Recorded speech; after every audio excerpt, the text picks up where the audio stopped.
Le Steam Deck est probablement la plus grande surprise de 2022. À sa sortie, le 25 février 2022, la console portable de Valve bluffe la communauté tech de par sa puissance et son niveau de personnalisation. En effet, on voit rapidement pleuvoir de nombreuses vidéos comme celle de Digital Foundry qui compare le Steam Deck à la PS4 dans leurs résolutions natives respectives. Mais en 2025, 3 ans après sa sortie, est-ce que le Steam Deck est toujours à la hauteur ? C'est ce que nous allons voir dans cette vidéo.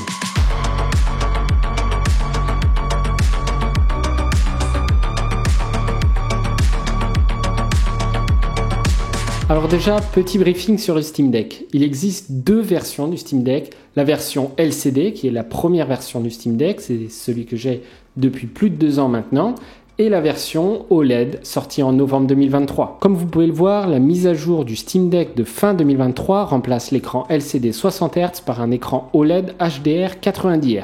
La diagonale de l'écran passe de 7 pouces à 7,4 pouces en conservant la résolution de 1280 par 800. Le processeur est toujours sur l'architecture AMD Zen 2, avec les mêmes fréquences, mais la gravure du processeur est légèrement réduite, passant de 7 nanomètres à 6 nanomètres, ce qui est une bonne chose, on le verra un peu plus tard dans la vidéo. La fréquence de la RAM est aussi boostée, allant de 5500 MHz pour la version LCD à 6400 MHz pour la version OLED. La capacité de la batterie a été améliorée, elle passe de 40 Wh à 50 Wh. Sur le plan de la connectivité, on a du Bluetooth 5.3 et de la Wi-Fi 6E sur la version OLED. Par contre, en termes de dimension, il n'y a pas de différence entre les deux versions du Steam Deck. Vous l'aurez compris, les modifications entre les deux versions du Steam Deck sont assez nombreuses.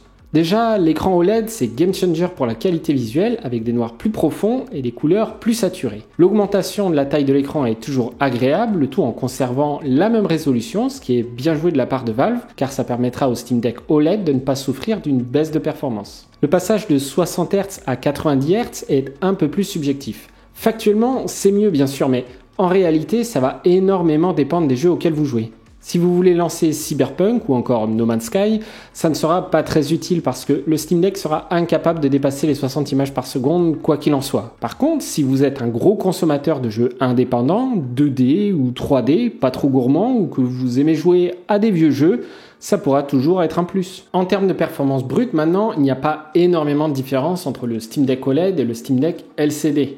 Grosso modo, on tourne entre 5 et 10% de performance en plus pour la version OLED, ce qui sur papier pourrait paraître vraiment cool, mais ça se traduit en général par 3 à 4 images par seconde de plus. Toujours bon à prendre, mais passer de 30 images par seconde à 33 images par seconde, ça ne devrait pas bouleverser votre expérience de jeu. Par contre, la réduction de la gravure en passant de 7 nanomètres à 6 nanomètres a des répercussions énormes sur la dissipation thermique, la consommation et par extension l'autonomie. Pour faire simple, le Steam Deck OLED consomme moins. Sur un test de Digital Foundry, sur le jeu Cyberpunk 2077, avec les paramètres en moyen, la version OLED consomme environ 19 watts, contre 22 watts pour la version LCD lorsqu'on bride à 30 images par seconde les deux Steam Deck, histoire d'avoir une comparaison honnête. Du coup, l'autonomie de la batterie sur ce test est de 2h40 pour le Steam Deck OLED contre 1h50 pour la version LCD. Ça fait quand même 50 minutes d'autonomie de plus pour le Steam Deck OLED, et ça, c'est pas rien.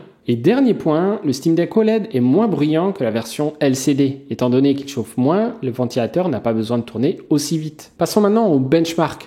Comme je l'ai dit, le Steam Deck pour une console portable s'en sort vraiment bien. Toutefois, je tiens à souligner certains points avant de rentrer dans le vif du sujet. Déjà, prenez en considération que l'écran est relativement petit, donc jouer avec les paramètres réglés sur bas ou moyen est rarement un problème. Quoi qu'il en soit, sur certains jeux, on n'aura pas d'autre choix que de faire des concessions, sinon il faudra se tourner vers le Remote Play. Pour information, l'ensemble des benchmarks ont été réalisés sur mon Steam Deck LCD sans limitation de framerate et mon Steam Deck était sur batterie. On commence avec le jeu indépendant Dead Cell.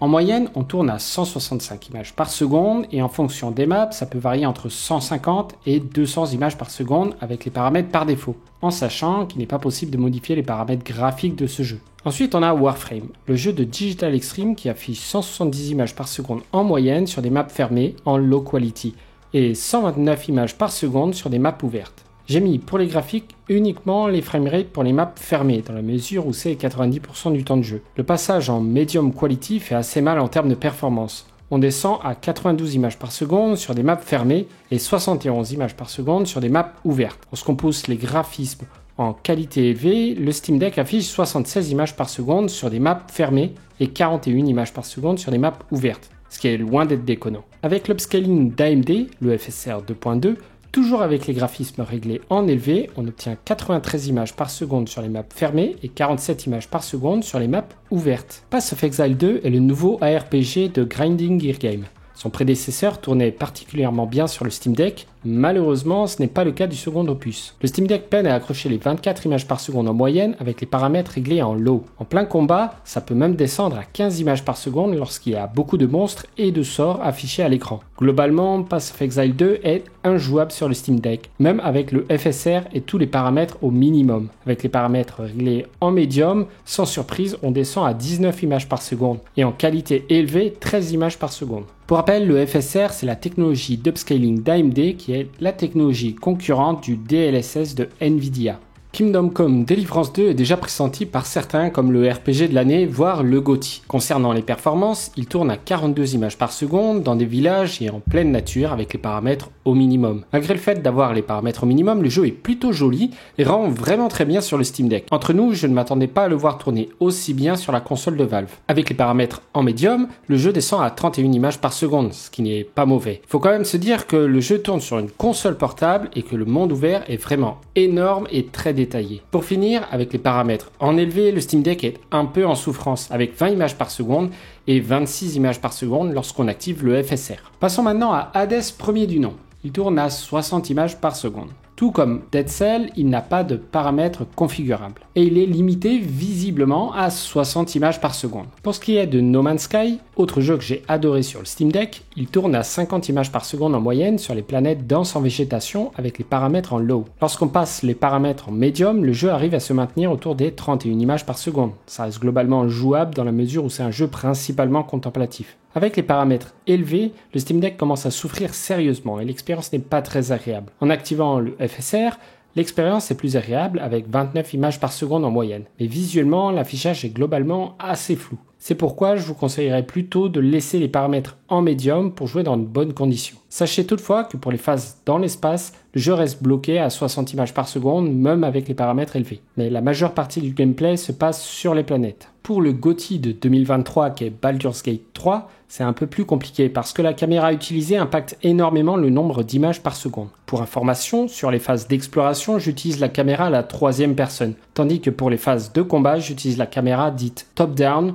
donc en vue du dessus. Avec la configuration au minimum, le jeu tourne à 38 images par seconde sur les zones ouvertes, avec végétation, et environ 50 images par seconde en vue du dessus pour les phases de combat. Avec les paramètres en moyen, le jeu tourne à 30 images par seconde pour les phases d'exploration et 40 images par seconde en vue du dessus. Pour finir, avec les paramètres en élevé, le Steam Deck affiche 23 images par seconde en mode exploration et 28 images par seconde avec la caméra top-down. Avec l'upscaling FSR d'AMD, le jeu tourne à 27 images par seconde en moyenne avec les paramètres élevés. Elden Ring, autre jeu qui a été en quelque sorte le benchmark de base pour le Steam Deck à sa sortie. Le jeu tourne correctement et est parfaitement jouable. Avec les paramètres en low, le jeu tourne à 43 images par seconde en moyenne. Avec les paramètres en médium, on descend légèrement avec 39 images par seconde. Pour finir, avec les presets en élevé, le Steam Deck affiche en moyenne 32 images par seconde sans trop descendre en dessous des 30 images par seconde. Pour ce qui est des fans d'Harry Potter, Hogwarts Legacy reste très agréable avec le Steam Deck. Il affiche environ 40 images par seconde en moyenne en monde ouvert avec les paramètres en low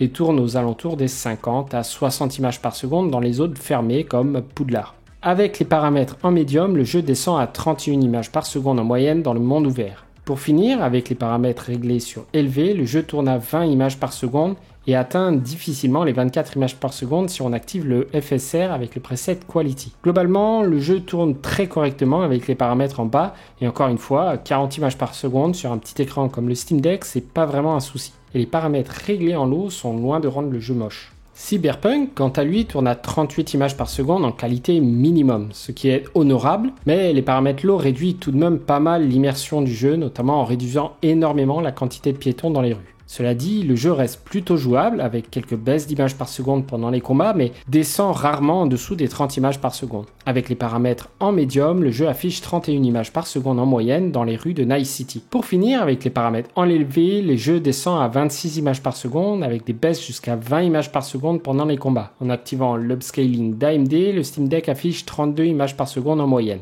Alors qu'est-ce que je pense de mon Steam Deck ? Déjà, le Steam Deck que j'ai, c'est la version LCD. Je l'ai acheté quelques semaines après sa sortie, donc j'ai la version la moins aboutie. Oui, parce que Valve a discrètement fait une petite mise à jour du ventilateur durant la première année du Steam Deck. Pas de changement majeur en termes de dissipation thermique, mais un ventilateur qui semble un peu moins bruyant. Maintenant que les présentations sont faites, on va pas tourner autour du pot, j'adore mon Steam Deck. Déjà parce qu'il me permet de jouer n'importe où, sur mon canapé, dans mon lit, dans le train, vous avez compris. Ensuite, la prise en main est juste géniale, c'est vraiment super agréable de jouer avec le Steam Deck. Autre point et pas des moindres, le catalogue Steam. Comme vous le savez, le catalogue Steam est énorme et on peut jouer sur le Steam Deck à énormément de jeux. D'ailleurs, beaucoup de jeux ne sont pas marqués Steam Deck Verified et pourtant j'ai pu les lancer sans le moindre souci. Par exemple, à sa sortie, Kingdom Come Deliverance 2 n'est pas encore marqué Steam Deck Verified. Et pourtant, j'ai pu y jouer sans souci dès le premier jour. Ensuite, une fonctionnalité que j'adore, le Remote Play. En gros, je peux streamer n'importe quel jeu depuis mon PC vers mon Steam Deck, ce qui me permet de jouer par exemple à Cyberpunk, tout au max, depuis mon canapé ou dans mon lit. Alors évidemment, vous pourriez me dire « Ok Flo, t'es gentil, mais pourquoi tu joues pas directement sur ton PC ?» À ça, je vous répondrai que je travaille 8 heures par jour sur mon PC. Donc il m'arrive d'en avoir un peu marre d'être devant mon PC. Autre point positif, sa puissance. Je ne vais pas faire de comparaison avec la Nintendo Switch, juste ce que je veux dire, c'est qu'il est possible de jouer à des jeux plutôt récents dans de bonnes conditions. Après, évidemment, ça reste subjectif. Certains vont trouver ça horrible de jouer à Kingdom Come Deliverance 2 à 40 images par seconde, mais perso, moi, ça ne m'a pas vraiment dérangé. L'écran du Steam Deck est relativement petit, donc 40 images par seconde sur un petit écran, ça rend pas pareil que sur un écran PC. Alors évidemment, vous pourrez pas jouer à tous les jeux confortablement non plus, parce que ça reste une console portable, mais le Steam Deck n'en reste pas moins très impressionnant. Pour finir, SteamOS, c'est ultra simple d'utilisation et on retrouve une expérience de console. J'entends par là, on démarre la machine, 2-3 paramétrages pour la Wi-Fi et la connexion à son compte Steam et c'est parti. Et pourtant, SteamOS permet bien plus de possibilités telles que limiter le nombre d'images par seconde pour préserver la batterie ou encore contrôler la fréquence de son GPU. En gros, on a vraiment une expérience console tout en ayant les niveaux de paramétrage d'un PC si on le souhaite. Alors évidemment, tout n'est pas rose non plus, il y a des petites choses que je n'ai pas aimées. Dans un premier temps, ma toute première expérience avec le Steam Deck OLED en 2022 a été un petit peu entachée par des problèmes de stabilité.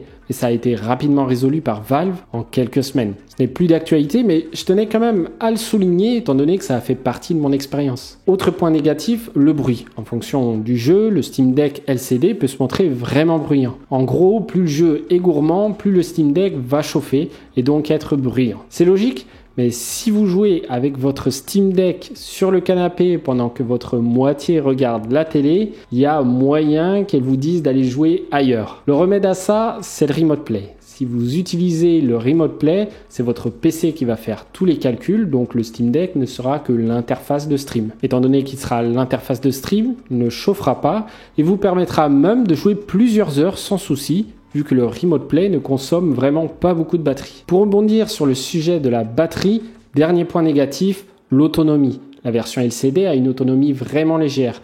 Rien d'étonnant vu la puissance, mais il faudra prendre ce point en considération si vous êtes à un endroit sans moyen de charge. Comprendre, lancer un jeu moins gourmand pour avoir plus d'autonomie ou opter pour une batterie externe. Je vous ai mis quelques liens vers des batteries portables et d'autres accessoires pour le Steam Deck en description de la vidéo. En conclusion, malgré ces quelques points négatifs, j'adore jouer avec mon Steam Deck. J'ai poncé Diablo 4, Path of Exile ou encore Warframe sur mon Steam Deck. Alors, est-ce que le Steam Deck vaut toujours le coup en 2025 ? De mon point de vue, oui, bien sûr. Quelle version devriez-vous acheter ? Si vous pouvez vous le permettre, la version OLED ne présente que des avantages par rapport à la version LCD, mis à part l'écart de prix de 150 €. À noter que la version la moins chère du Steam Deck OLED dispose d'un stockage de 512 Go pour 569 € contre 256 Go pour la version LCD à 419 €. Sachez toutefois qu'il est possible d'étendre ce stockage facilement avec une carte SD et que personnellement, j'ai quasi tous mes jeux sur la carte SD et je n'ai jamais rencontré le moindre problème. Les chargements sont plutôt rapides et pas de problème de saccade dans les jeux en monde ouvert. Par contre, faites bien attention de prendre une carte SD véloce. Il existe plusieurs classes de cartes SD, mais c'est pas le sujet de la vidéo. Si vous avez peur de vous tromper, je vous ai mis des liens vers des bonnes cartes SD en description. Allez, sur ce, je vous laisse. Je vais continuer ma partie de Warframe dans mon canapé. Ciao!